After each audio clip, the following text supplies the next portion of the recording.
very good morning wherever you are watching us from. This is Kirk in the morning, the 16th of November 2022. I hope that you had a good night and of course a good beginning to the morning of this Wednesday of the week. We want to have a look at what is happening today as far as of course the newspapers is concerned. But before then, I want to give you just a lineup of what to expect for this show this morning.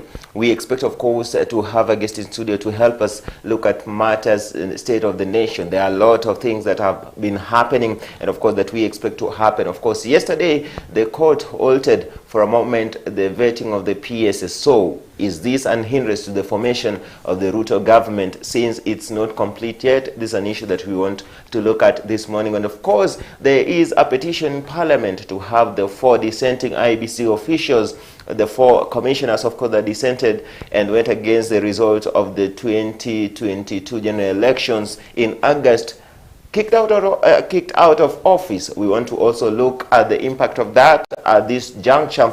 But before then, we have, of course, a look at the newspapers this morning. But first things first, a look at the traffic update on the roads this morning.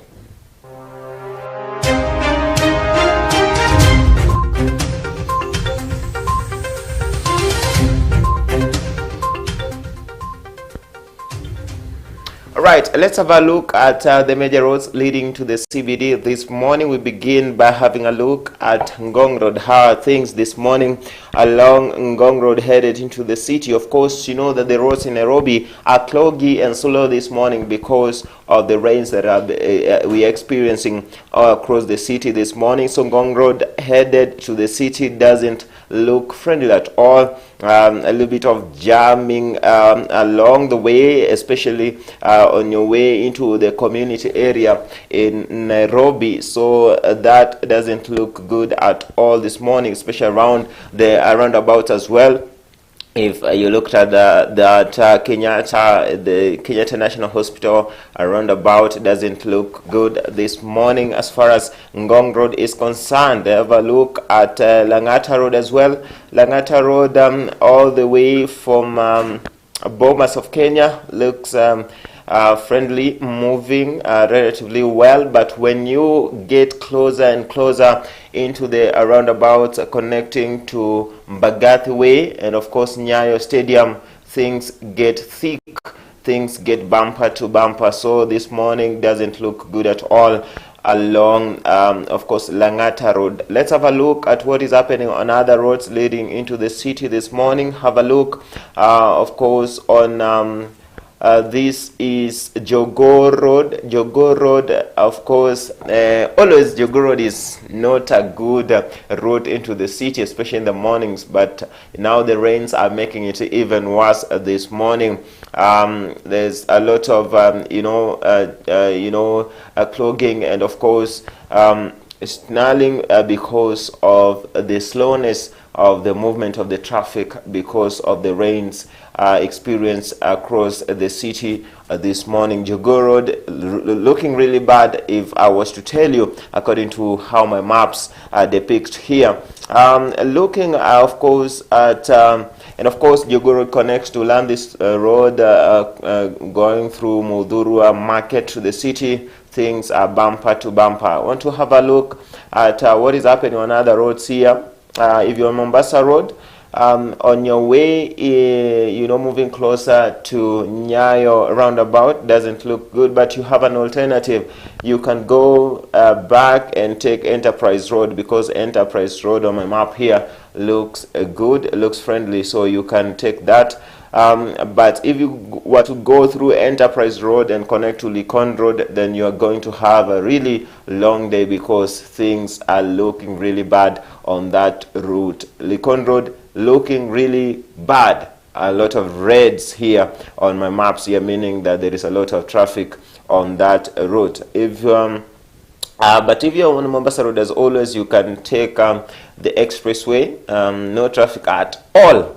Of course, except on the exits and the entrances in the toll stations there. But Mombasa Road looking bad this morning.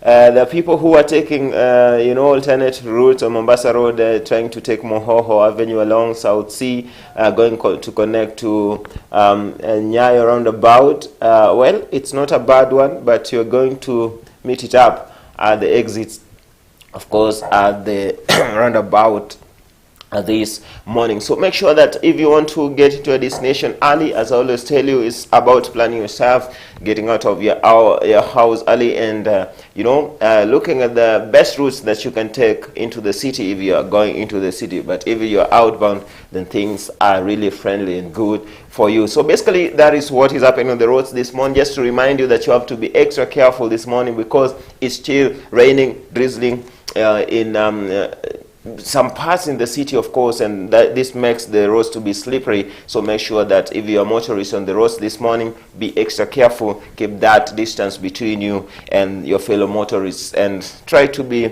on moderate speeds so that you avoid getting into unnecessary accidents this morning. So basically, that is what is happening on the roads this morning.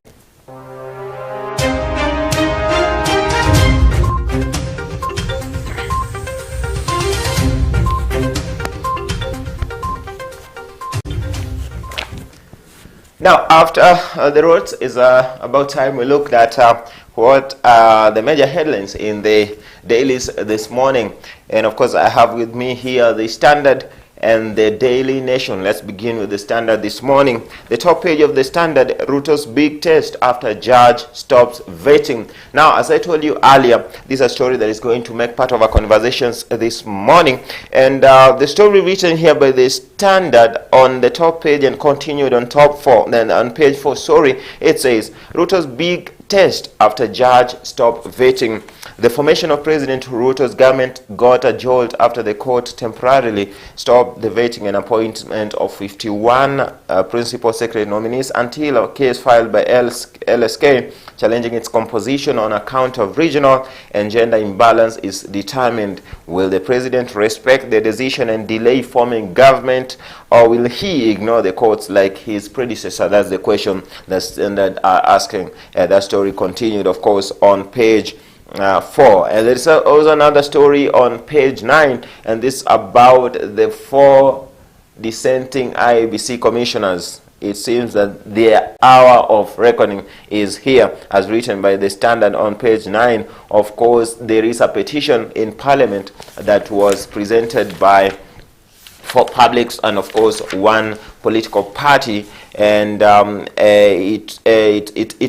petition want the 4 commissioners led by the vice chairperson, that is Juliana Cherera, and of course the rest being Francis Wanderi, Justice Nyangai, and Irene Masit, ousted out of office on different grounds. Most of them being they took bias and wanted to try to change the election result to fit one side, and that is against the law according to them, according to those that took the petition into Parliament. The petitioners are, of course, Reverend Dennis Ndwiga Dhumbi, the Republican Party, Geoffrey Langat, and Owuor Steve Jerry, all of them accusing the commissioners of alleged violation of the Constitution, gross misconduct, and incompetence. That story is on page 9 of the Standard this morning. Another story that caught my eye this morning, of course, is a story written on page 5 of the Standard this morning, all about security or insecurity in the country. And of course, we know that there is a new regime in place from top of the issues being the Minister of Interior, of course, led by CS Kithure Kindiki. Yesterday, he made all police chiefs amid changes that were made. Of course, one of the changes being that Adamson Bungei is now the police chief in the city. And of course, earlier acting DIG Noor Gabo moved Manasseh Musyoka, who was the Central Region Police Chief, to Nairobi, and that is part of what happened. Of course, we're going to look at the bites emanating from the meeting yesterday that the CES Kithure Kindiki had with the police chiefs as we continue with the show this morning. But that's the story, of course, on the issues to do with election, of course, with the security matters in the country. A story on page 10 here of the Standard: cancer burden grows as cases of breast cervical infection surge, and NHIS spent 3.8 billion shillings on treatment of 47,000 cancer patients in 2021. In 2022, of course, Kenya reported 42,000 new cases and 27,000 cancer-related deaths. There was yesterday, of course, a study saying that two of the three patients that are diagnosed with cancer end up dying of the disease because of lack of proper care, and that is because treatment of cancer is quite expensive in the country, and that is why there is now of course a summit that is going to be held next year to look at issues on how to reduce the burden of cancer treatment in the country. And that meeting was held yesterday for the planning for the summit that is going to be held next year. Now, that is all about the Standard on the stories, the major stories. But on sports, again, it's just 4 days to the World Cup 2022 in Qatar, and the teams are beginning now to troop into Qatar, of course, and we believe that other countries are going to be there. Of course, the Senegal team arrived yesterday in Qatar without their star Sadio Mane, who is nursing an injury that he got while playing for his club, Bayern Munich. But he's in the squad. He's been, of course, his name is in the squad. We believe that he'll be able to play some part in the tournament, though reports reveal that he might not be able to play the first match. A story here on page 40 of the Standard: Tite plans Brazil's attack at the World Cup. If there is a team that people need to watch, of course, it's Brazil, because of the plethora of stars in that team. Who plays, who doesn't. It's a good headache for head coach Tite, and we expect to see much of that, even as they route to win a trophy that has been elusive for the last 20 years, having won it lastly in 2002. Now, that's all about the Standard this morning. I'll put it aside. Look at the Daily Nation this morning. The top page of the Daily Nation: man who owes Kenya 40 billion shillings, and this is none other than Cyrus Jirongo, who in 1993 was one of the most powerful people in the country. He went to Post Bank Credit, a state-owned lender, and borrowed a whopping 2.7 billion shillings, equivalent to Kenya's budget deficit 10 at the time, using 2 parcels of land as collateral. The loans, which have since ballooned more than 15 times, remain unpaid, and the government might just have been played. That's a story, of course, on one and only Cyrus Jirongo. He is not a new person. The name is not a new one in the political arena, of course, having vied for president a couple of times and successfully vied for, of course, this past election, he vied for governor for Kakamega, and successfully, albeit. So that is a story. If you want to follow that story, take your Daily Nation in page 10. They have covered that story extensively. Now, security shakeup as crime soars. Of course, talking about the issues to do with security in the country, and of course, there are a lot of shuffling that has happened as far as the police chiefs and bosses are concerned. As that story covered by the Daily Nation on page 12. And as I told you, 4 petitions for the removal of IBC 4, the 4 petitions in Parliament. Of course, the Parliament Committee on Justice and Legal Affairs have until next week to, come out with a report on the 4 petitions, if they are worth enough to have the 4 ousted. The PS interviews as well, covered on page 5 of the Nation. They were halted yesterday, but all the same, Parliament committees went ahead and interviewed those that were in line yesterday, now having interviewed around 8 of the 51 that were nominated by the President. We wait to see if they're going to continue or they're going to respect the injunction in court to have that process halted. until the issues there are solved. One of them being the regional imbalance according to the LCK and LSK, and of course the gender imbalance in the nominations. A budget story at the back page of the Nation.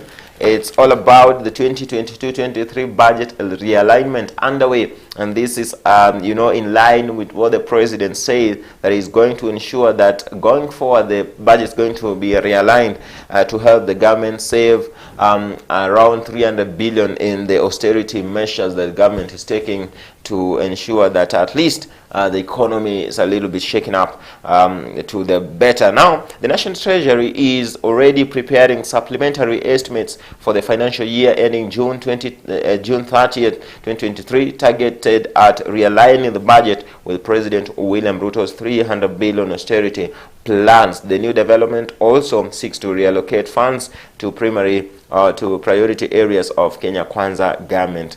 Of course, the National Assembly Budget and Appropriation Committee yesterday met with the Director of Budget at the National Treasury, Mr. Francis Anyona, who brought all the issues and how they plan to see this through as far as the supplementary budget is concerned. So we wait to see, and of course there is an issue on Hustler Fund again. Yesterday there, a development on the same, how they look to do it. Of course, reports indicating that the lowest amount that is going to be borrowed is around 500 shillings to the maximum of 50,000 shillings, depending on your credit report and your credit score as far as that is concerned. So basically, that is what is in the papers this morning, all about the World Cup now. Stories on sports, all about the World Cup, since all the leagues have taken a break to allow the football's most prestigious competition to go through to 20th to 18th, of course, of next month. So you want to read deeper and more of these stories, just catch daily this morning, The Nation or The Standard, depending on your favorite. Basically, that is what is written in the papers, albeit in just, a breaking mode.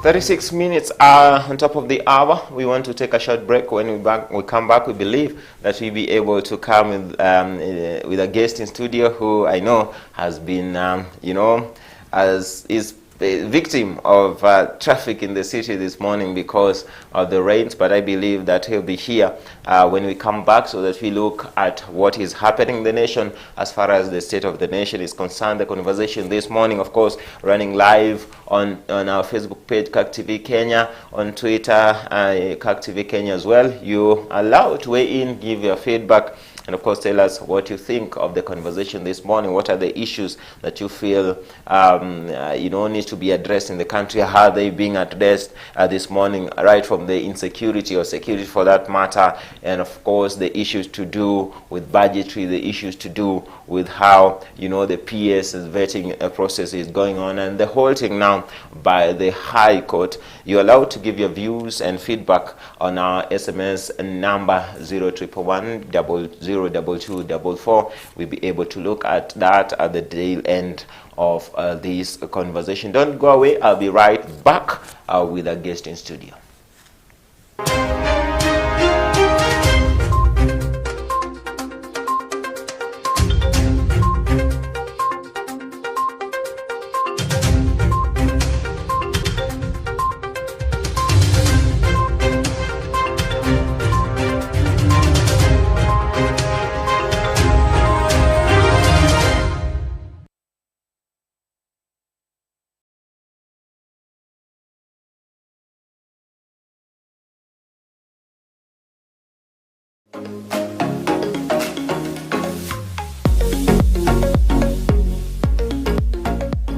PCEA Githunguri Presbytery invites you for the 2022 Rites of Passage sessions starting from the 5th to 16th of December at Githiga Children's Center. Charges for boys are 8,300 Kenya shillings for the sessions.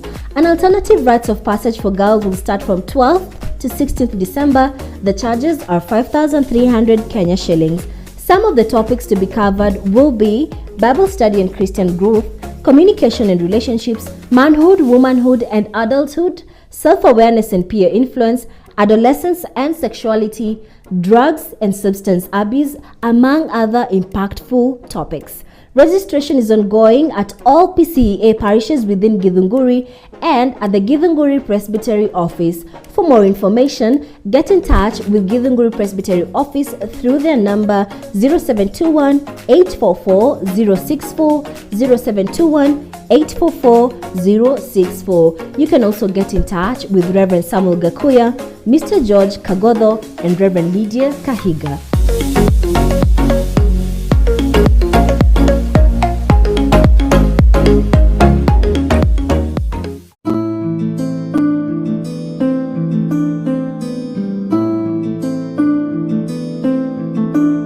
We are at a time when the world is meeting in Egypt to discuss about climate change. And I want us to remember that in the Bible, Genesis chapter 1, God gave us the whole creation and gave the human being opportunity to till the land. We are to be the stewardship of the environment. And one of the things that he told us is, God told the humanity, is to till the earth and also to have dominion over it. When we look around us, we see that the creation has taken dominion over us, not us taking dominion over the environment, because we have a lot of droughts, we have a lot of flooding, and all these are caused because we have changed the way God created the environment. One way is by cutting the trees and making the world become more and more of a desert. Because trees God had designed, they were to filter the air and take away the components that can cause the global warming. But now we have cut the trees and the world is crying. All the things that we are seeing is because we are not taking care of the environment as God wanted us to do it.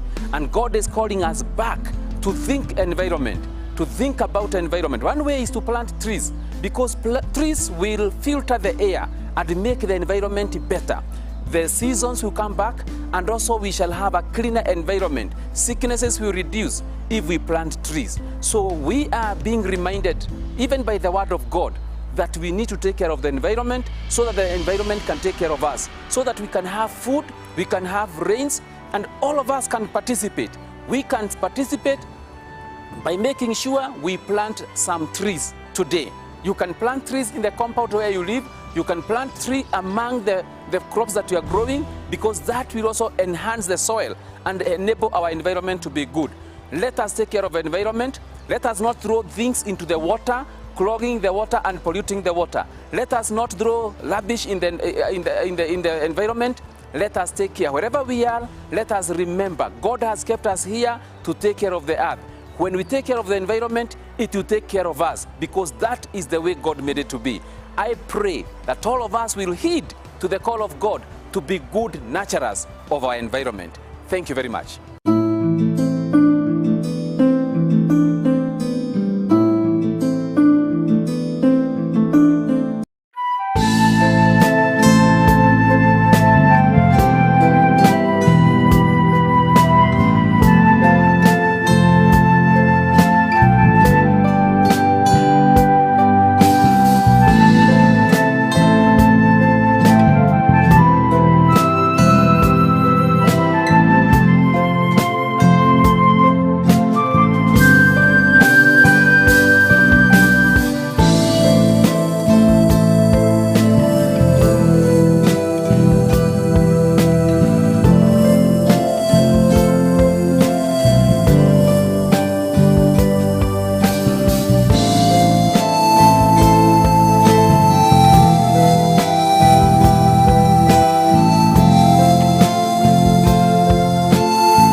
food is very expensive. Those that are driving, we are struggling with the fuel in our cars. Those that are taking children to school, we know it is expensive. Everyone, for one reason or another, if you are not troubled by fuel, you are troubled by high prices of food. If you are not troubled by one thing, you are troubled by the other. One thing is a church, Jesus prayed for himself, he prayed for the disciples, and he prayed for them that will believe.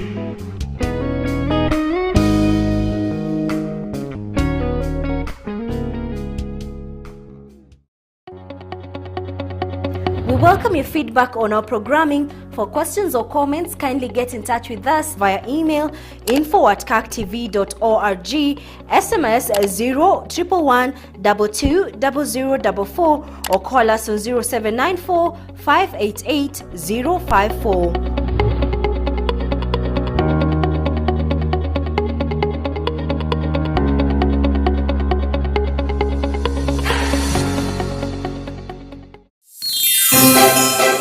It's Christmas already here at Kirk TV. Are you a business looking to advertise your brand and products to potential customers? Are you looking to improve your sales as we end the year?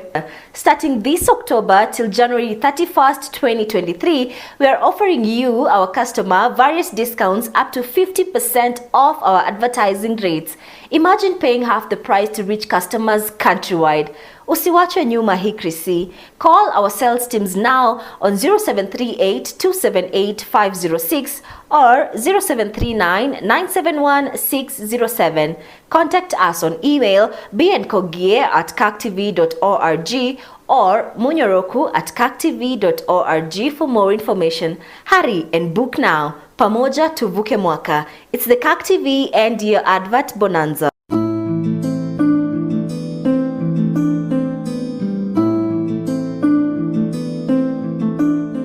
Extremely humbling. It's very inspiring to see the leaders discussing about COP27 happening in Egypt, about climate change, about sustainable development goals crafted by the UN in 2015. And we are happy to say that leaders out there need to know that environment is key, climate change is real, and we have an action to do in our businesses, in our churches, in our organizations, in our mosque, that whatever that we do, we need to reduce the carbon footprint. Those who are doing manufacturing, let's ensure that we are using green energy. Those who are in real estate, let's encourage green building. Up to then, we have a program, we are calling it Go Green, whereby we inspire our people to plant trees. We encourage our customers to use, to recycle the water. We also discourage the disposing of plastic, especially in our oceans, because we must be able to save life under the sea.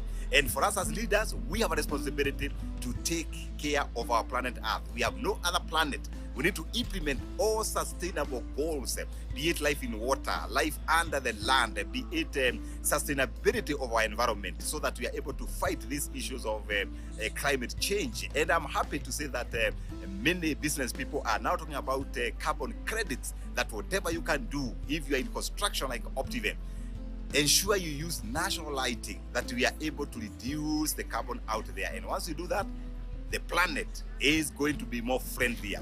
Let's take care of our planet Earth. We have nowhere else to go. This is the only one that we do have. Those who are doing agriculture, let's be careful on the pesticides and the insecticides that we are using, to ensure that we are using, chemicals that are manageable, especially with the human habitation. And we have a responsibility. Let's do it. See you at COP27.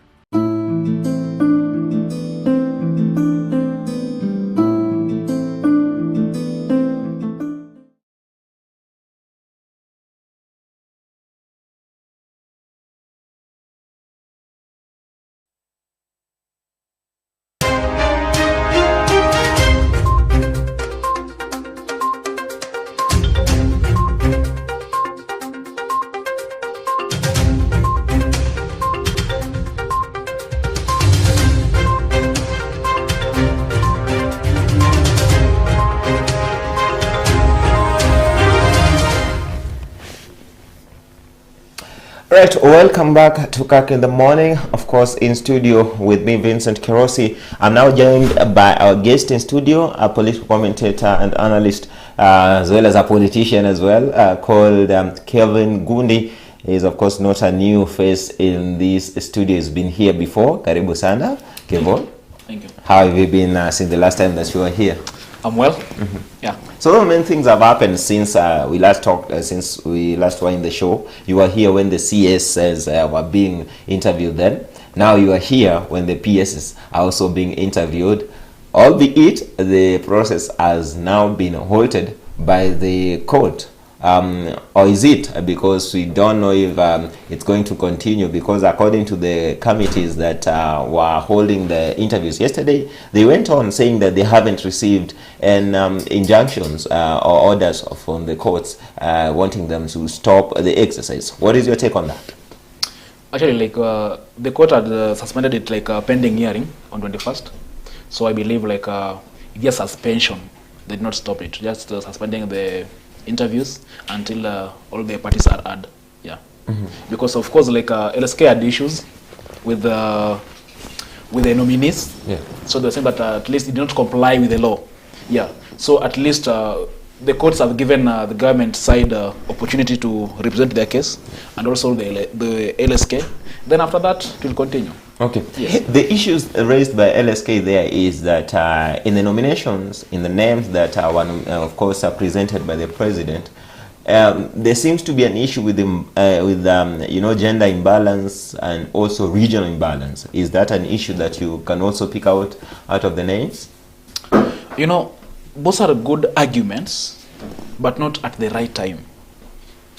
Because you find that where we are as a country right now, there are some let me take you back to during campaigns. Okay. There was this argument that the presidency cannot be a preserve for the two communities, but it has been rotating between the Kikuyus and the Kalenjins. But then you see where we were, we're not at that point that we can, but we don't have that luxury to discuss such things right now because of where the economy is. And again, you see, let me give you an example. Let's say, in an household situation, you see, the priority is food. First is food, then you go to rent, then you go to school fees, then you can discuss vacations later. You see, when you have first started those hierarchy of needs. Yeah, so that I think that's where we are. So, when we say that, of course, things like regional balance, they're very important. Gender, the youths, and members of disability, all these are very important. But of course, what we are saying is, where the country is right now, you need to be sure that if I give these people this position, they will deliver. Yeah, so that I think that is where we are. But again, it's preserved in the Constitution. It's incubated in the Constitution that we must balance when it comes to appointments and the position. We must balance gender, yes. Of course, 2/3 generally, and of course now the regional balance. We should see the face of Kenya in all that. It's an issue that really has weight in it. Yeah, of course it has weight, and of course we can see the face of Kenya, but the fact is that two communities have taken the lion's share. That is the issue here.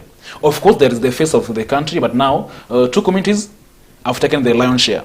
But then we can say that you see to him that much is given, much is expected.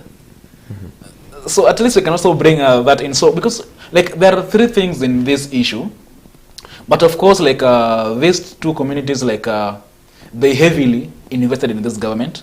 So of course, if they get that lion's share, it is not that now that during now the service delivery, they will also be considered, because now service delivery now will be on equal measures. But now this is political. These officers are being appointed on a political basis. Yeah. So of course, if you see that they are getting that lion's share, it's just because of their support to the government.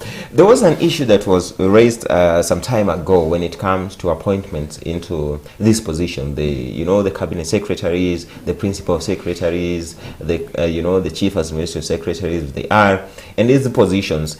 Is it a time that now we took that away from the preserve of the head of state from the preserve of the executive, that's the president, to appoint or nominate these persons into office, because he has, his back to the corner, because he has to reward those that are his political lieutenants.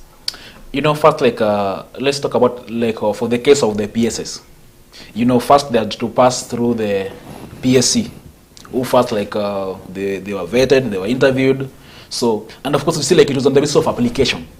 But now, then the president is presented with a list of the qualified. But these people are qualified to handle this position.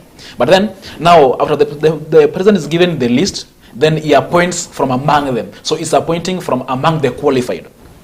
Now, you see, let me just give an example, with what happened, I think this year in Nakuru, the incident of insecurity in Nakuru. Mm-hmm. You find that, of course, there was police there was a county commandant there, but now he had to be replaced. Of course, he was qualified, but now the need of the time needed someone who could take us from that position. So now what we are saying is, but now you see, of course they are qualified, but you don't know their ability. So, but right now where we are with the economy, with the country, we need to be sure that if I give this person this position, they will deliver.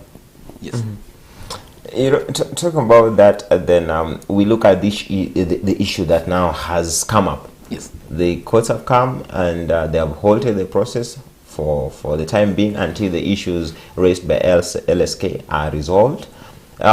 Is it, kind of curtailing the speed of the Kenya Kwanza government, into now having the will to begin roll and deliver on their mandate? Because until now, 2 months into the president, the new regime, we don't have a fully government in place. Is it curtailing the service delivery of the Kenya Kwanza government so far? Of course, service delivery is being delayed, because at the end of the day it will be it's now 100 days. So you promised this within 100 days. But of course, when court halts the process, or when it stops the process, of course it delays the service delivery. But then you see, court did not stop the process for the LSKs, for their concerns to be solved. But what they are saying is, but we want to hear both parties. You see, that is different.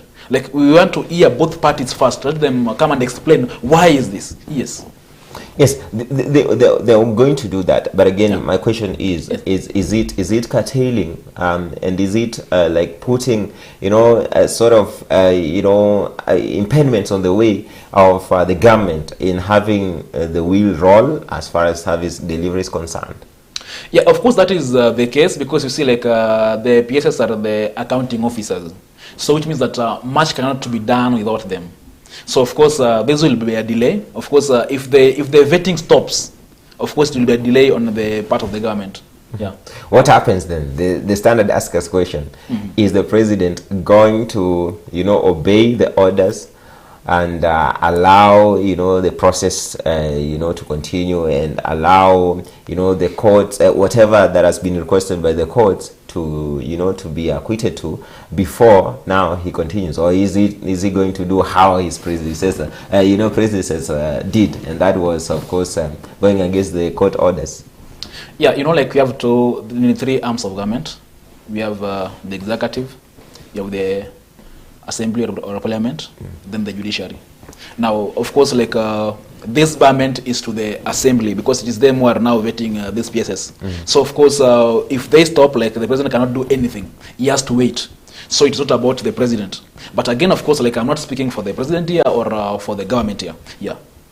Yeah, I'm just giving my views as I observe them. But again, at least there are still those PSS that were before. They are still in the ministries. They haven't, exited until the new ones come in. Yeah. So at least the job will keep going on. But again, now that, confirmation and working together might be an issue, because we have a totally different, CS and a totally different, PS who might not work in tandem, because they're sort of from different regimes. The PSS in place right now are from the past regime. The CS, the cabinet secretaries are now the new ones. That will also be kind of frictions here.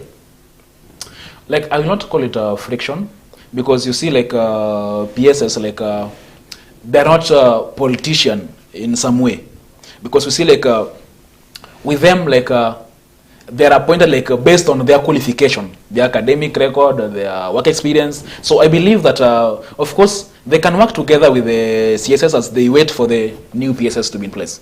Yeah, but of course it is there will be a delay in the service delivery, of course. Yeah. You say that the PSS are not politicians. Who in Kenya is not a politician? Everyone is. Anyway, moving forward, let's have a look at another issue that arose yesterday. Followed the news, of course. It seems that is a moment of reckoning here for the 4 dissenting IBC commissioners. You know, that dissented and went against the election results in these past general elections.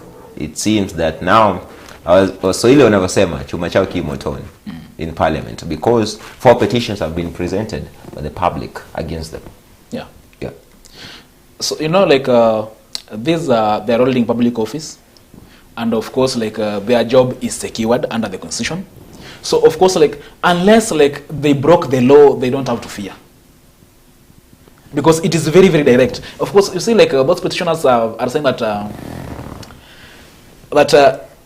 they broke the law, gross misconduct. But must be investigated. You see, like now it is in the parliament, and it's not that now because the majority in parliament are Kenya Kwanza, so they say that we don't like them, so let's just remove them. It's not about that. It has to be investigated, because let's say that in parliament, because now the majority are Kenya Kwanza, and these 4 commissioners who are not in favor of Kenya Kwanza, now they will be voted out. You see, like after the decision of parliament, it goes to the president, and the president will now appoint a commission to inquire, and this commission like must comprise a judge of a superior court, and other commissioners too must be judges who are qualified to be high court judges, and then with the other commissioners too.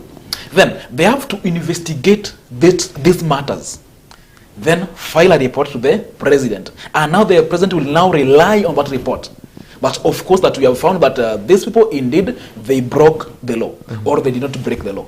Yeah, so it is clear as that. I want us to listen to some bites. Yesterday in the National Assembly, of course, the Speaker of the National Assembly, Moses Wetangula, received the petitions yesterday, and this is what he had to say pertaining that, before we listen to the leader of the minority in the parliament, of course, who also had a say on the same, because there was a bit of push and pull as far as the 2 sides in parliament are concerned. But I'm told the clip is ready, of course, of the president of the National Assembly Speaker Moses Wetangula about the same when he received the petitions. The committee shall afford the affected commissioners an opportunity to respond to the petitions, either orally or in writing. The committee shall transmit copies of any additional documentation presented by the petitioners to the affected commissioners as soon as is practicably possible, and allow the commissioners an opportunity to respond to such additional documentation. The committee must refrain from prosecuting the petitions on behalf of the petitioners. Instead, it shall allow each petitioner to present their case and permit the affected commissioners to present their responses, and thereafter consider whether a ground for removal has been disclosed or not. Honorable members, I therefore call upon the committee to hear both the petitioner and the affected commissioners with minimal interventions. The committee is to provide a forum for hearing the competing claims, and not a forum for advancing the interests of either the petitioners or the affected commissioners. The committee must remain decorous at all times and civil towards all that appear before it.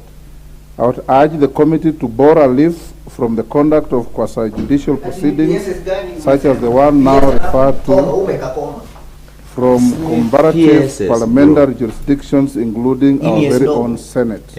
Whenever the Senate hears the committee has 14 days within which to submit a report to the House as required under paragraph 4 of Standing Order 230. Further, honorable members, once the committee tables its report, the House will have 10 days to decide whether or not the petition contains valid grounds for removal of the members of the Commission. Honorable members, cognizant of the matters referred to the committee and the fact that the petitions relate to 4 commissioners of the IEBC, the committee may, if it becomes necessary, seek an extension.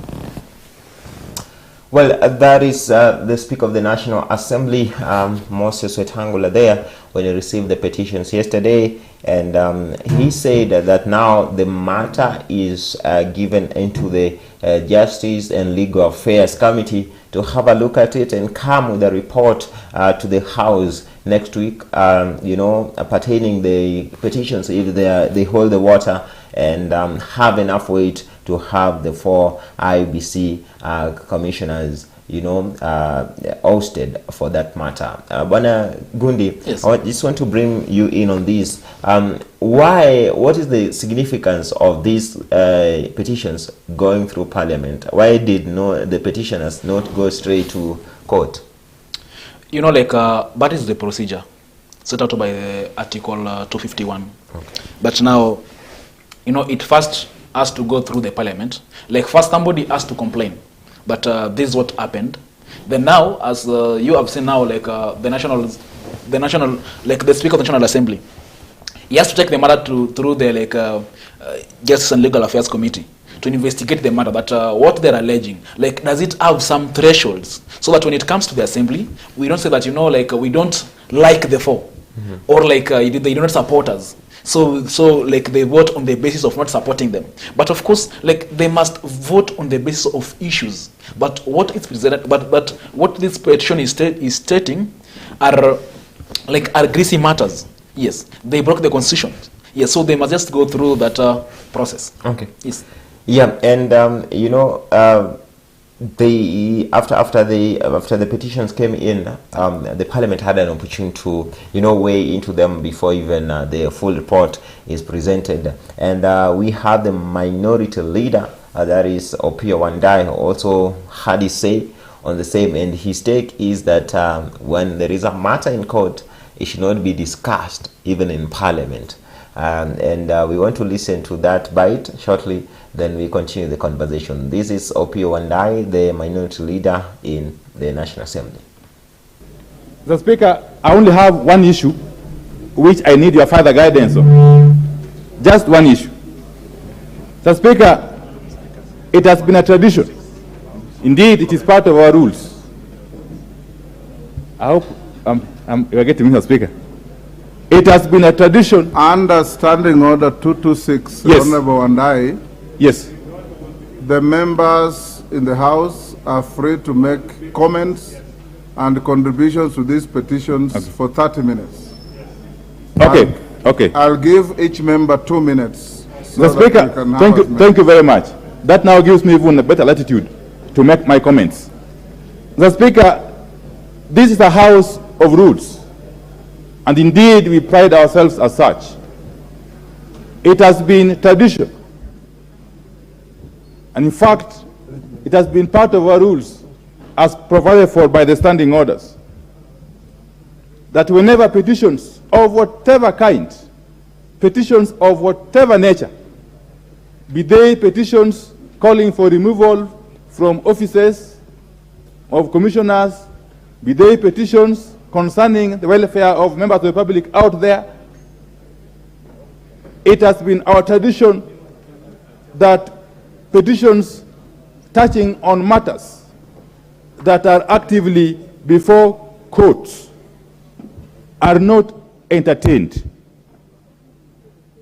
In fact, this House has been very cautious, right from the time I joined it in 2013, not to entertain any petition of whatever kind, from whomsoever and from wherever, that will touch on issues which are active before court.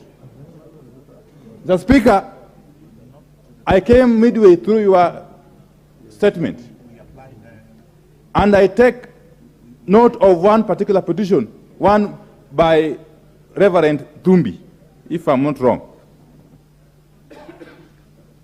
In his petition, among other things, he asked that the 4 commissioners were involved in convening of meetings to appoint legal representation against the rules of the commission.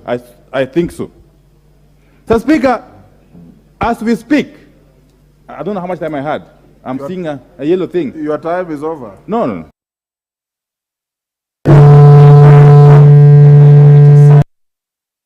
Opio Wandai, having his case when the 4 petitions were presented in Parliament. Does he have, a point in this that the issue is already in court and it should not be discussed even in Parliament? Like when he spoke, he was answered by the majority leader, Honorable Kimani Ichung'wah, and he said that the aspect which is in court is not the aspect which we are now addressing here. Yes. The aspect in court is about the issue to do with the procurement or what? Yeah, something of that sort. Yeah, so they don't they're not in line with what is now in Parliament. Yes, so he was saying that of course we can proceed because there are different matters. Okay. Yes. What do you think is the case here? Because if I look at what Thumbi, Reverend Thumbi, who is one of the petitioners, said, he says the 4 commissioners demonstrated partiality and biased conduct in agreeing in a proposal to alter the results in favor of one candidate or to force a runoff. Both actions, he said, were against the Constitution and set laws. He also argues that the commissioners had erred in law by acting liaison with one factor in a presidential election, and they had given in to proposal by National Security Advisory Council, that is, to review the results, which was against the law. How did Reverend Thumbi know all this? Okay, I may not say that I know how he arrived at them, because of course we have had much more than this. But of course, just treat them as allegations. So these are allegations. So now what the Justice and Legal Affairs Committee will do, they will find out that how did you arrive at these conclusions. They will have to investigate that, do they hold waters, or we're just saying, or don't like these commissioners. Yes, so that's why they are there now. Yes, to investigate and give a report. But now, what they are saying can hold water. Yes, so let's listen to it as a Parliament, and let's give our views and pass it to the President. Yes. Another person who rose to argue, I unfortunately might not be able to have that bite, is the Suba, North MP, Milo Odhiambo, who said that the country has moved on from the August 9th elections. Let's not go back. We've already moved on. Let's continue. There's a lot of issues that need addressing other than going back to an issue that, will not in any way affect the running of the government now. Our country is a rule of law.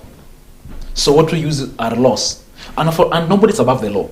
For example, you see, when the sitting president, has done something that is considered against the law, they will have to wait for his term to end, then to take him to the courts. So we won't say that, he did them while he was sitting president, now we have moved on. No, there's nothing like moving on.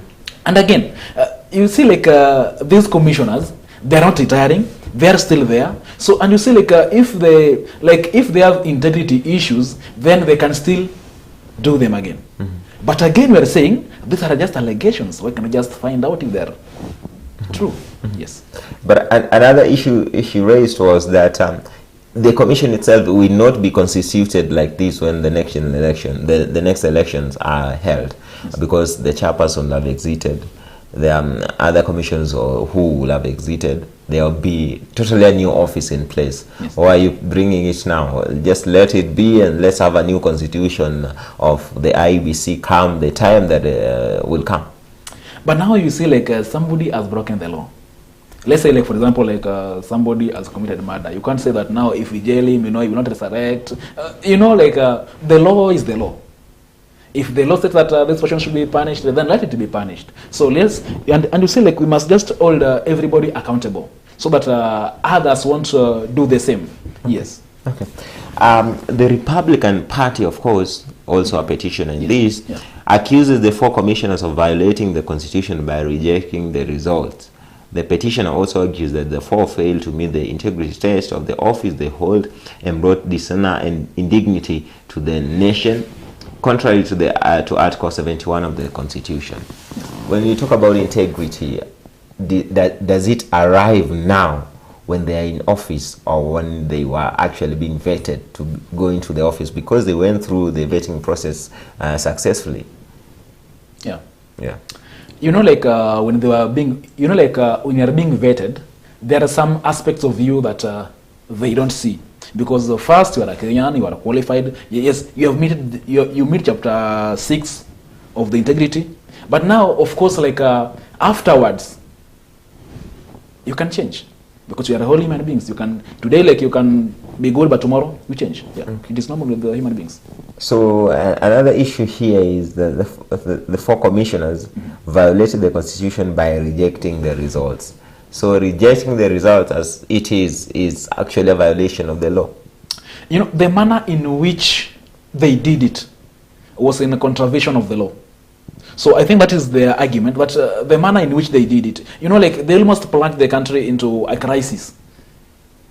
Okay? Because, and you see, like even in court, like the court could not find like their reasoning. Okay, the court could not find the fakeness of the results. So, yeah. Yeah, that word opaque had to come up, of course. Yeah. So, yeah. So, what is the way for? How do you see this panning out then? Now that you know, the JLAC will have 14 days to go through and come up with a report, and then the Parliament will have 10 days again to, you know, debate and go through this. How do you see the outcome of this? You know, what we need as Kenyans is the truth and the law to take its course. Because remember, like during that time, like when all this was happening, of course, even an audio came out, but these 4 particular commissioners, like, were in talks with the Azimio Sekjen, Honorable Raphael Tuju, that how they will be compensated, how they will be paid if they refuse to accept the result. But you see, like, those are allegations. So let's just give the justice system time to take its course. Yes. So we wait and see what happens after the whole process, of course, is concluded. Now, another issue that I would like us to talk about is the NGCDF, because this is also an elephant in the house. Right now, we see issues where, you know, or pulling left, right, center. But on one thing that these sides have come together is on this matter of the NGCDF. I mean, of course, it was abolished, but now they want it back. How do you look at it? Is it an issue that it's really important for the people, or is it just important for the legislators, for the MPs, because they know that's the only thing that they have sometimes to show to the people that they're delivering? Yeah, you know, it is important to the MPs, I can say that. Not to the people. You know, like, if it is important to the people, then we can give it to the governors. Because, see, like, the law is very clear, but now, like, service delivery, like, into the community. Devolved. Yes, has been devolved, like, to the county government. So then, let's devolve that money to the county government. Yes. So for you, your take is, this is just for the MPs? Of course, it's for the MPs. Like, what will you say? It's just for the MPs. Like, what do they do with the money? You know, I was listening to, you know, David Kosing, the MP of, you know, from the Rift Valley, saying that from the region that he comes from, NGCDF has been, you know, has been the top thing and has helped them deliver to the people. Without it, maybe schools would not have been built.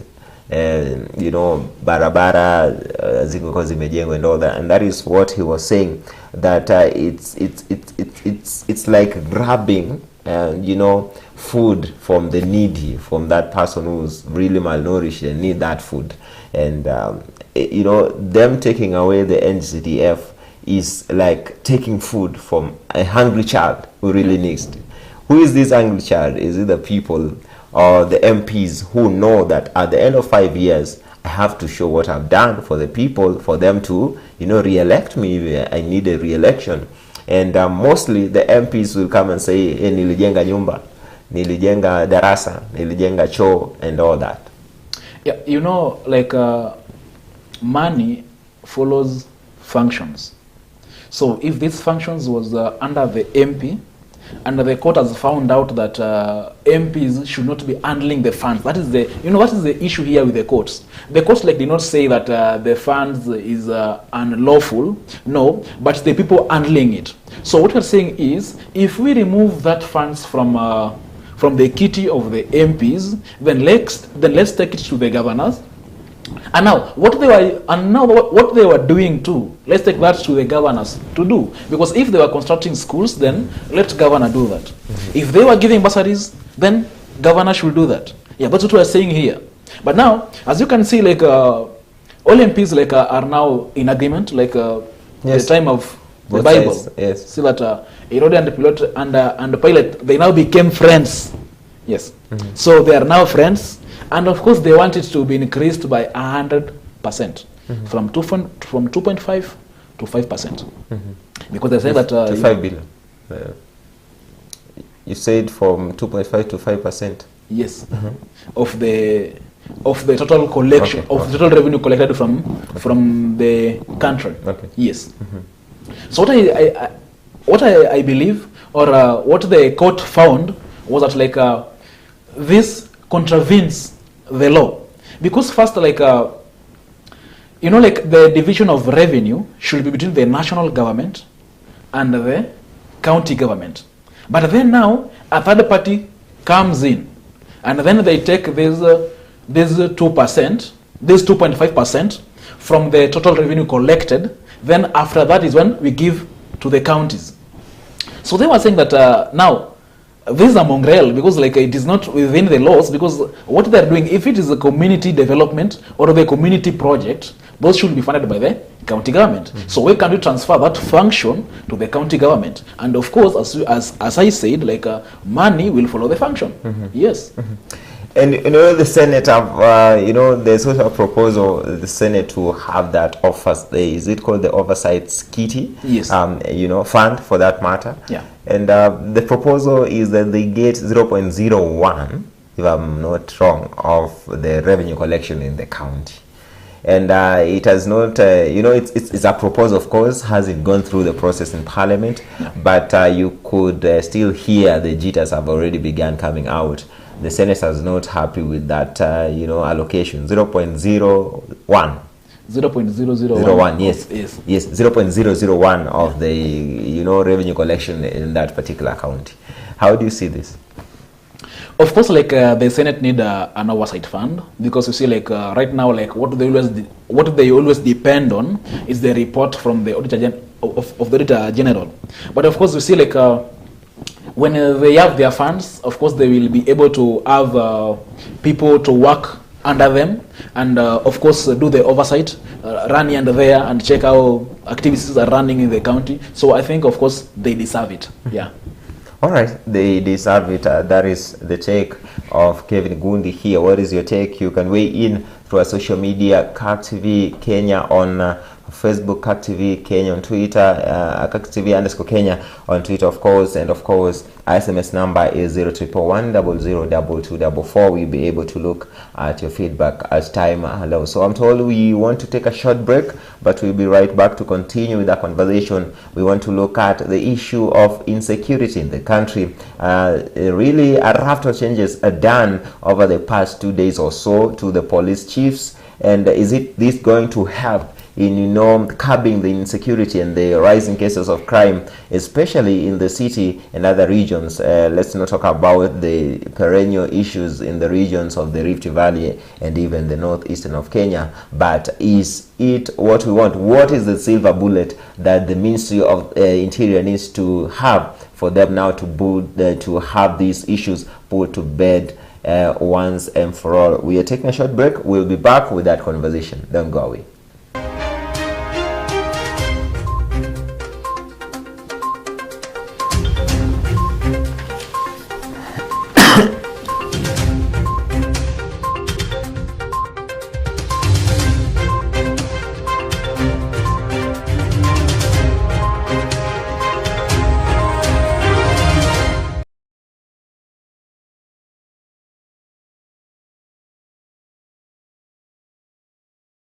Are you looking to grow your business?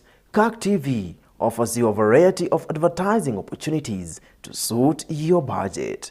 Advertise with us today and reach your potential customers countrywide. For more information, email us on sales@kirktv.org or call 011 00 90 647.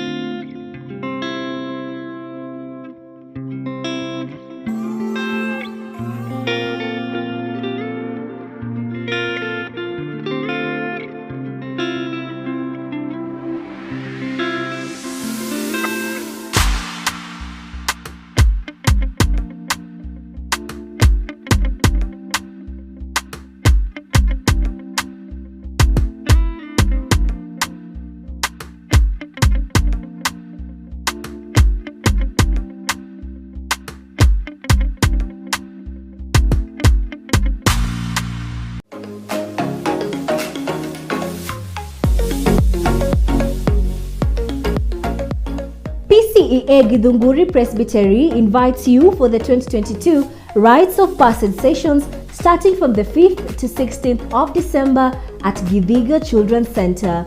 Charges for boys are 8,300 Kenya shillings for the sessions.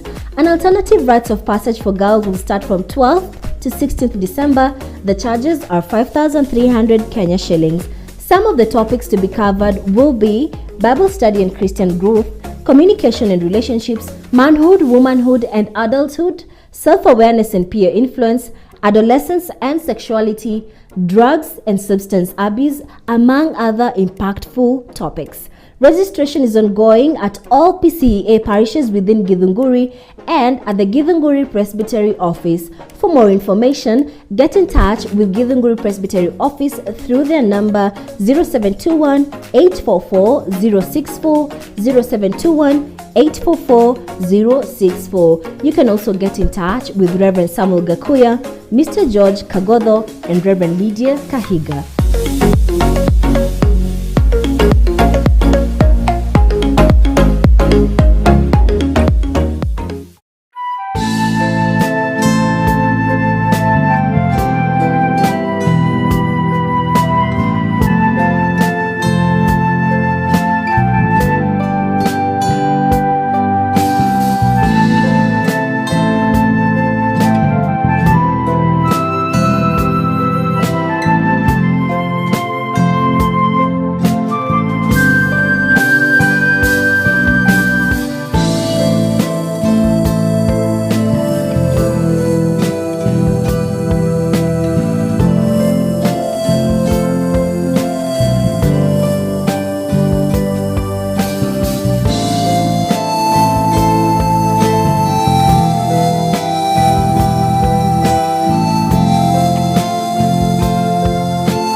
In the morning, the conversation continues, of course, on social media, Kirk TV Kenya, on Facebook, Kirk TV_Kenya on Twitter, and we are live on our Facebook page as well as our YouTube channel, Kirk TV Kenya.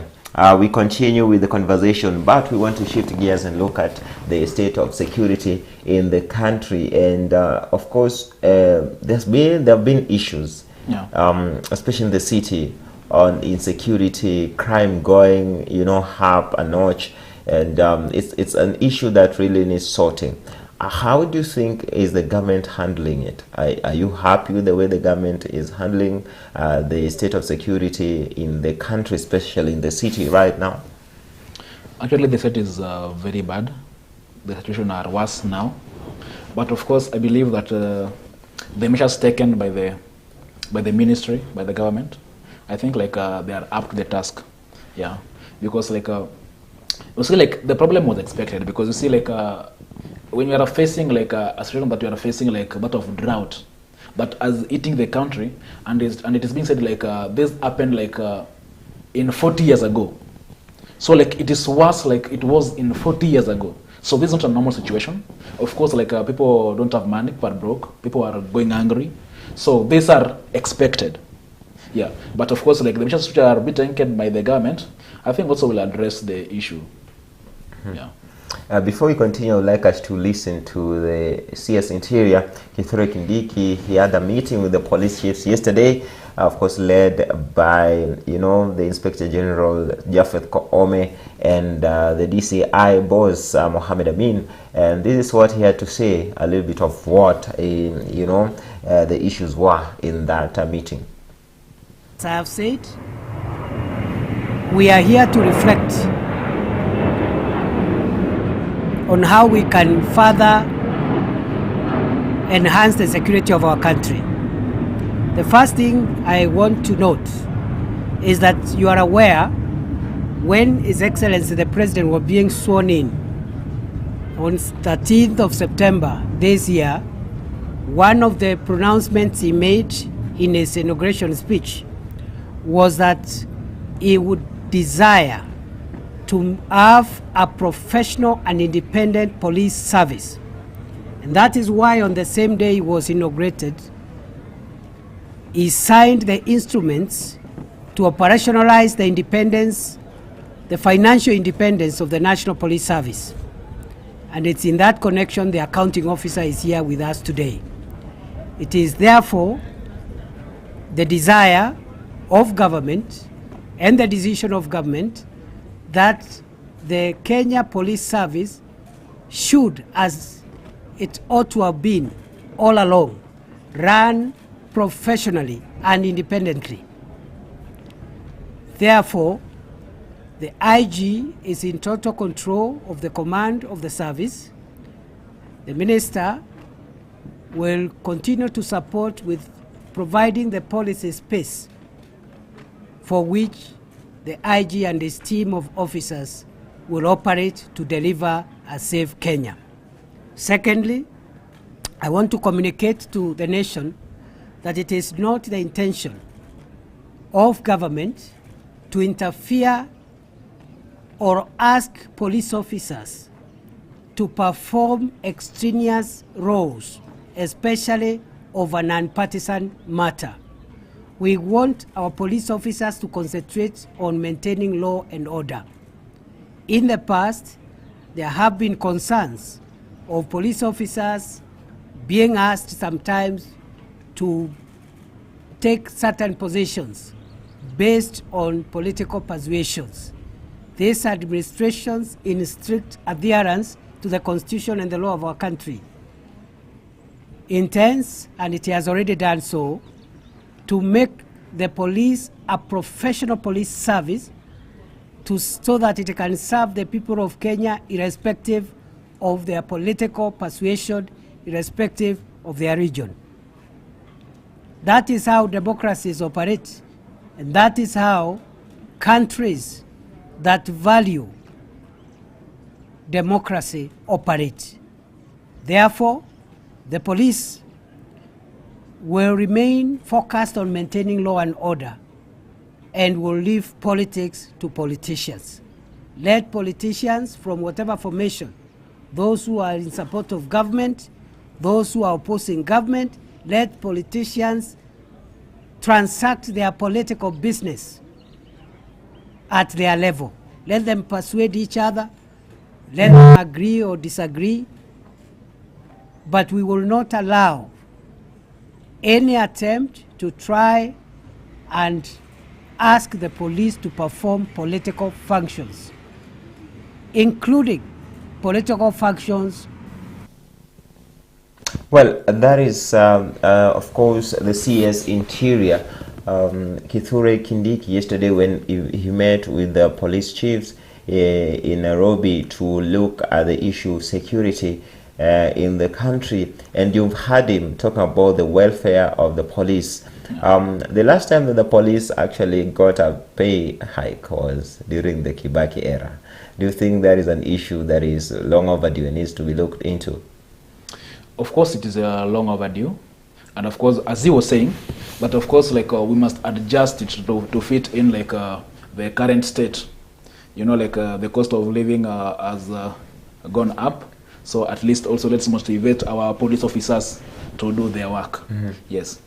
And you've talked about motivation. Do you feel that the police, of course, this question came up, not in this particular bite, but I think in another presser that he had, if not Sunday, should be on Monday. The issue came up when he was asked, are the police demotivated? Is the reason why we are seeing a rampant rise of crime cases around the city?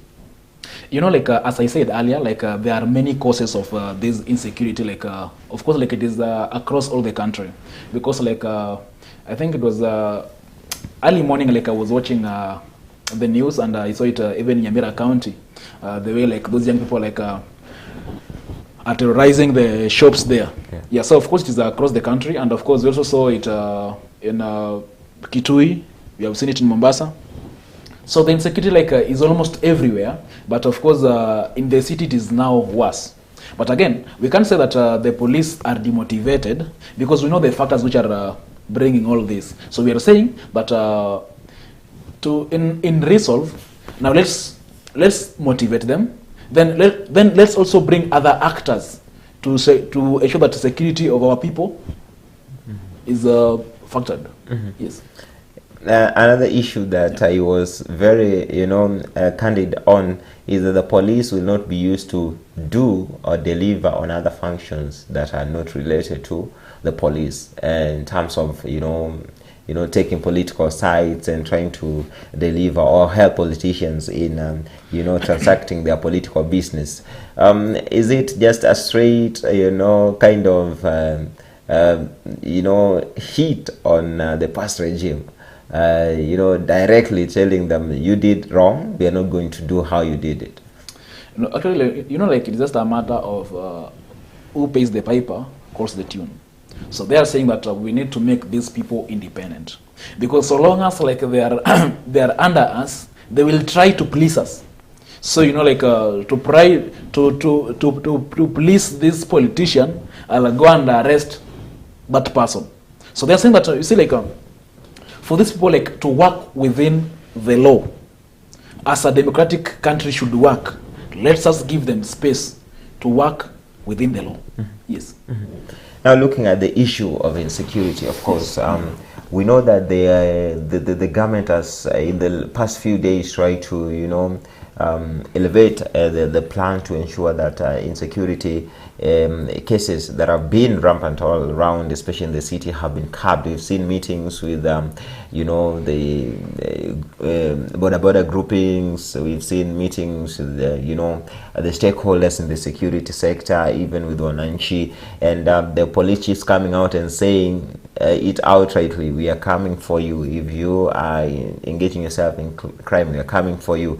And even coming out to ostensibly say that we don't shy away from even shooting to kill if you are found in a crime. The IG came out the other day, I think the day before yesterday, saying that the police are allowed to shoot to kill, so long as they do it within what the prerequisite needs and calls in the law.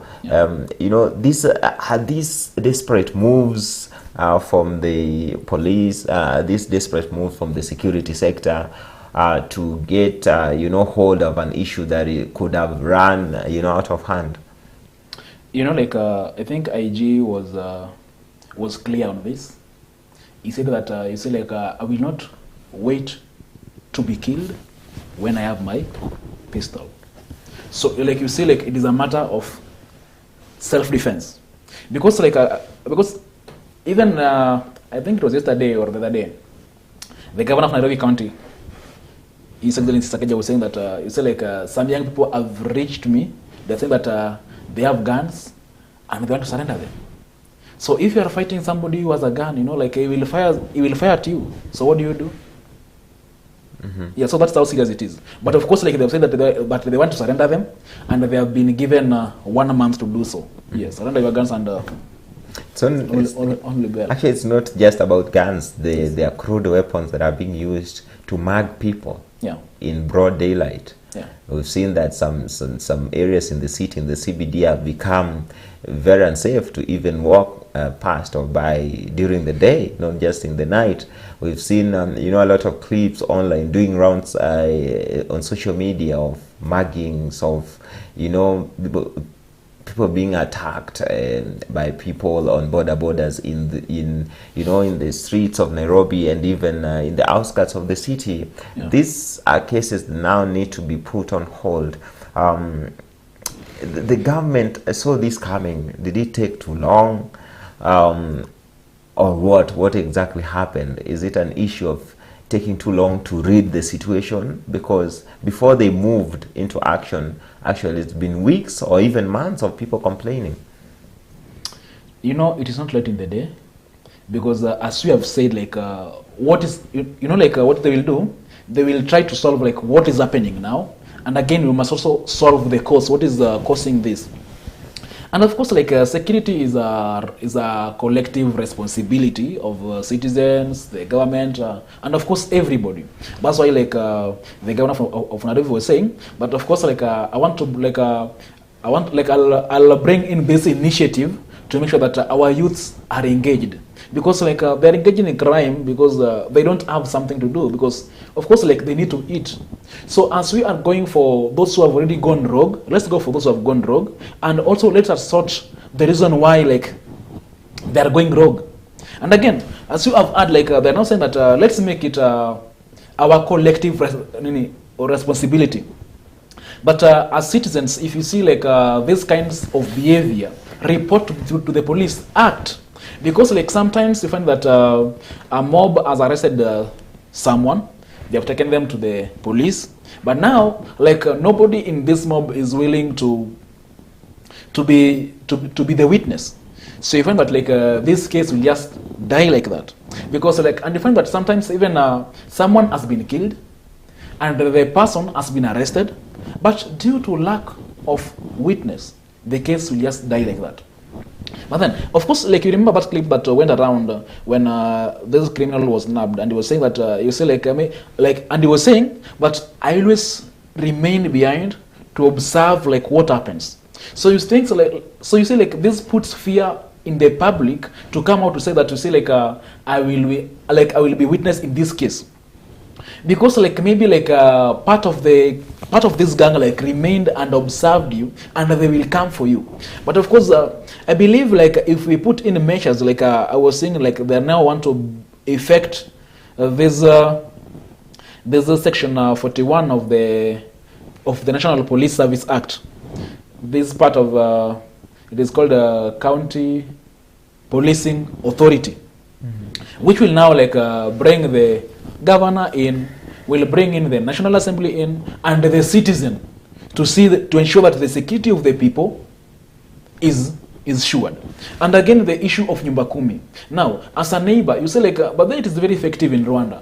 You must know like, who is your neighbor? What is he doing? It is your responsibility to know like, what is your neighbor doing?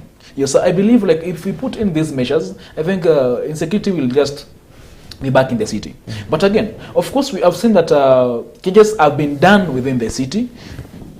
The leadership of the police has been changed within the city. Yeah, so I believe soon enough we will see changes. Because remember, like, but then Nakuru, like it was in June when the situation was becoming worse. Women were being killed. Robbery was high notch.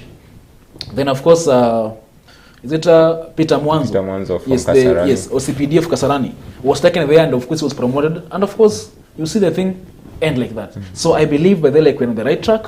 We will also see the end of this in a in a few. Yeah. You know, some of these cases, especially the muggings in the city, I think, is it 3 or 4 years ago when they were also on a high and they were trending, and there was a special force in the police that was, you know, formulated to curb and deal specifically with these cases, and they went really low until a few months ago when we saw them again coming up, or probably because of the change of regime. Do you think, you know, some of these special police units are necessary, as far as, you know, we've seen in the past, especially in the last few weeks when the SSU was disbanded, you know, and people saying that the special service unit are used to, you know, conduct those, you know, extrajudicial killings. But do you think these units are necessary when it comes to issues, you know, like the muggings in the city? You know, the question would be like, to whose tune do they play? Where are they formed for their first place? Because as we have observed that what was happening in Nakuru. Now, when we took Peter Mwanzo there, it changed. So what if, like, now that what we have done now, it will change? You see? But now, because you see, because now we are setting because now the police service will now be independent, of course they will run their affairs. They will say that now, if there is need be to set up a special service unit, of course they will do it. But of course this SSU must work within the precinct of the law. Yes, what is it? Well, we wait and see, because now we know that Nairobi has a new police chief who was, of course, appointed yesterday, Adamson Bungei, who takes over. We wait and see how things will pan out, but we really expect to see changes, because the situation in the city is not a good one as far as insecurity is concerned. But even as we conclude the conversation, I want us to look more broad. You know, we go more broad on looking at the issue insecurity, not just in Nairobi now, but countrywide. We know there are regions that have been, you know, perennial areas of insecurity. Talk of the areas to do with in some parts of Baringo, West Pokot, you know, Samburu, Turukana, and you know, such areas.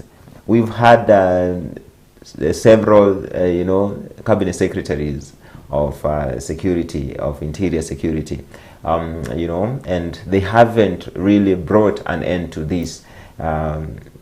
They just, the immediate former CS, Bwana Matiang'i tried, you know, even had wajeshi wakipelekwa kule and all that, but things haven't worked out. What is the silver bullet that the new CS, Kithure Kindiki, needs to bring in for this issue to be an issue of the past, if I may say so? You know, like, what I believe in, that what they can do is to solve, like, the cause. Don't solve what you can see. Like, you see, like, now the insecurity is now what we can see. But what is causing this, what is happening? You know, like, it is the competition of resources. Pastures, water. So if the government can solve that, and of course I believe that, like, we are on that track, because now we are speaking about constructing, I don't know, like, how many numbers of dams. 1,000 actually. The president said yesterday, or no, on Monday, that his government will construct 1,000 dams. Is that really feasible? You know, like, I can remember, like, also Machakos, the former governor, Dr. Alfred Mutua, and also he was saying that when he took office in Machakos, the situation was dire. Of course, like, his target was to have, was it 700 dams? But he managed around 500. No, he didn't even get that number. But like I'm saying, what he said that at least I've done something. This is where I've reached. And again, like, I was listening also, like, last Monday, was it a governor for Kwale? She was saying that, but the water situation is there. But they are, like, they also add that competition and the fights within the communities. But now, when they constructed the dams, at least they have seen changes. At least it has reduced. But they don't have enough dams, of course. But they are fighting to get more. So I believe if we can solve the root cause of the problem, then it will be solved. Instead of sending more police troops there, but won't end it. Yes. The people who come from there, the politicians that come from those areas, are actually proposing to have, you know, the some of the headquarters of the, you know, the army, the KDF, move to those areas. Instead of having 2 or 3 of them around Nairobi, one of them is taken into the epicenter of, you know, those cattle rustling areas. Could that be the solution, you think? Not really. I just believe that if we can go to the root cause, which is the competition of the resources, if we can provide the resources, then I think that will be the game changer. No, cattle rustling is actually more of a tradition than a resource-based, you know, crime, because it has been there over the years, and some communities feel that they deserve more than the others when it comes to issues to do with cattle. You know, we saw like a competition of resource spill over to Kitui County, and of course we are hearing that people were being killed because now the camel herders there, like they come to your land and they take their herds of camel to your farm to eat like what you have planted there. So you see that the competition of resources and the cattle rustling. There are two things here. So first, like we need to fight both of them. Of course, it's unlawful to do cattle rustling because some of them are tradition. Let's train them. Let's engage them and solve these issues. Yes. Yeah. Okay, even as we conclude, I want us to try and borrow a leaf from one of the best CS interiors we've had in the country. You know, the late Michuki, John Michuki. When there is a term he used when he was CS Interior, that if you rattle a snake, be ready for it to bite you. And that is how he dealt with the issue of Mungiki, if you remember, in the Central, when things were at the peak, you know, with that grouping. Do you think it's time for the CS Interior, whoever is, to walk the talk and not just speak, but act, and people see him working? But I believe he's working. He has already begun.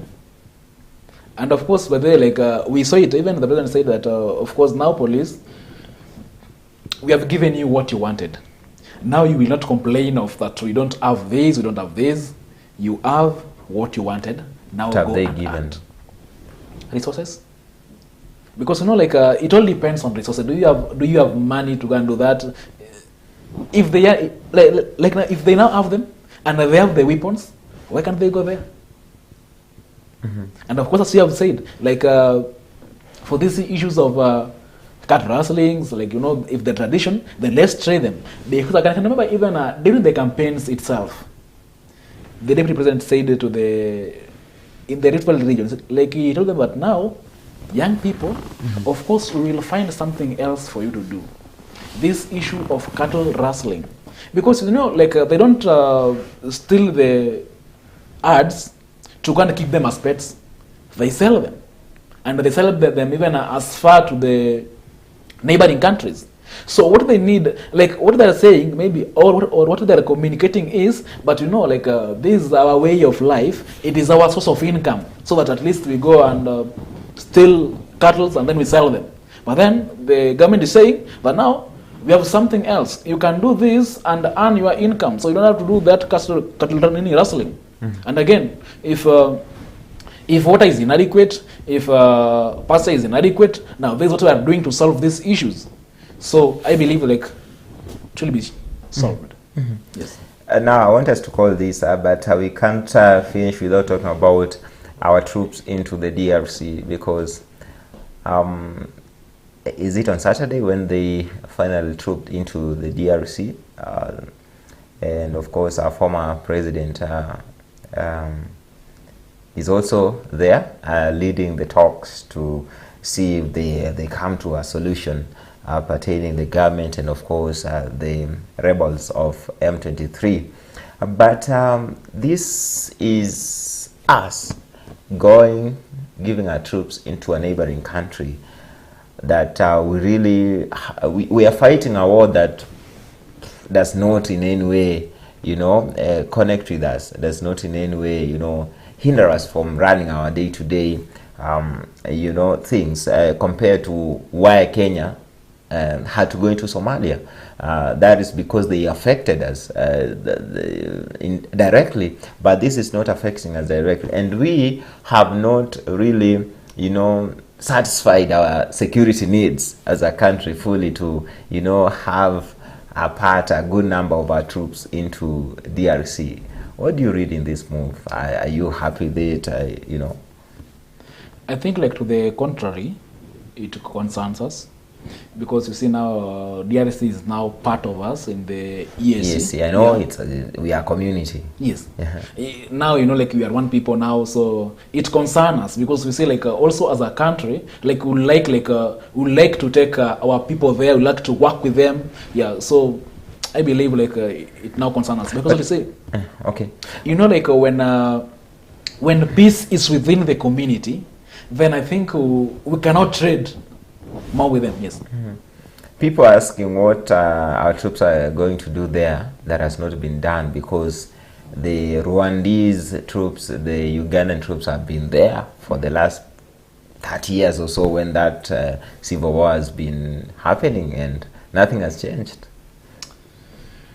Like, I won't say that Rwandese troops have been in Congo or Burundi's troops have been there, because, like, right now, like, there has been tension between those three, in fact, those 4 countries: Uganda, Congo, Burundi, Rwanda. Because remember, like, the main export of Uganda is gold, but they don't produce gold. They're getting it from where? Rwanda are exporting gold. Burundi the same, but they're getting it from where? From Congo.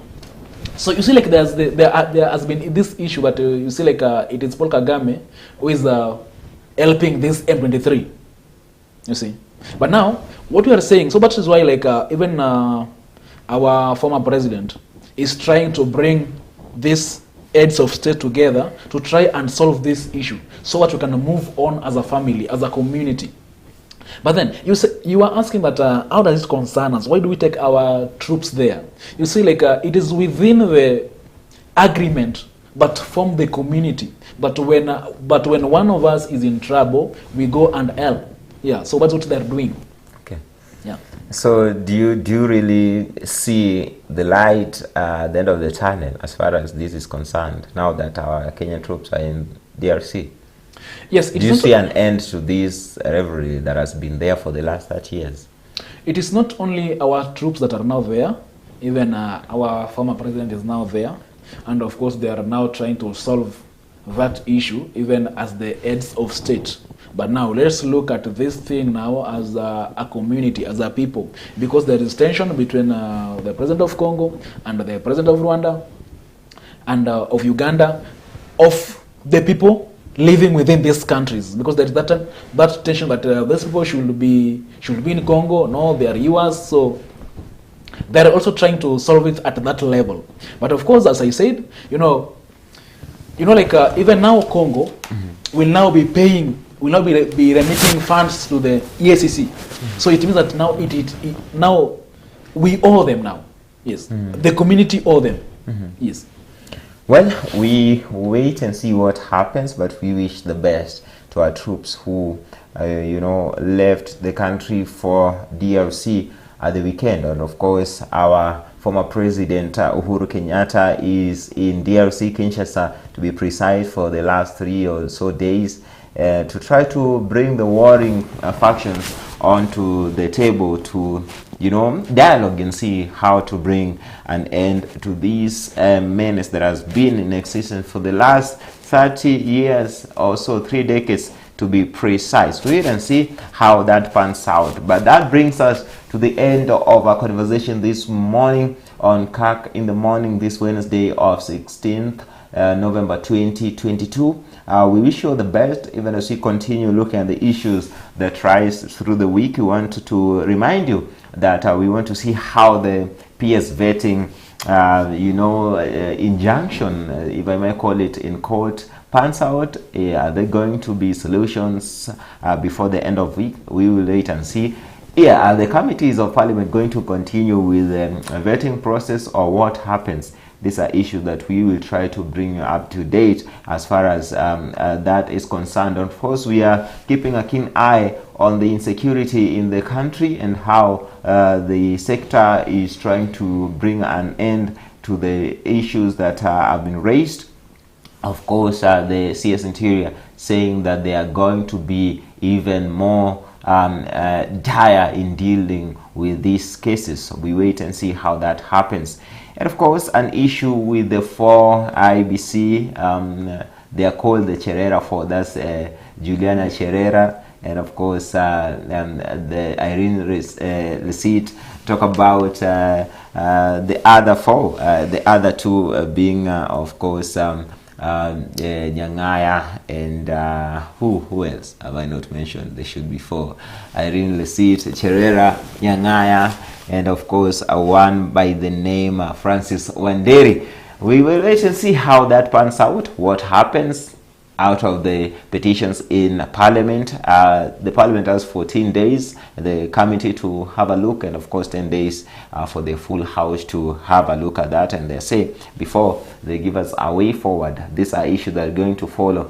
I want to take this opportunity to thank you, Bwana Kevin, for coming through. Yeah. Thank you for helping us understand some of the issues that are making the state of the nation this morning. We will keep on engaging and see what else we can do as far as these issues are concerned, even as we look to inform, educate, and have our viewer understand the issues that are of paramount importance to the running of the state as far as that is concerned.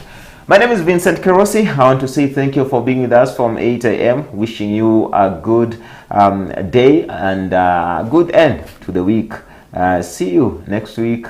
We'll talk matters World Cup, because the World Cup sets off this Sunday. I don't know who we're rooting for, but I'm always African. I'm rooting for African nations and Ghana, to be precise. What is your team in the World Cup? Not really. I'm not a sports person. Why? Even the World Cup? Not really. All right. Have a good day. See you. Enjoy the rest of the week.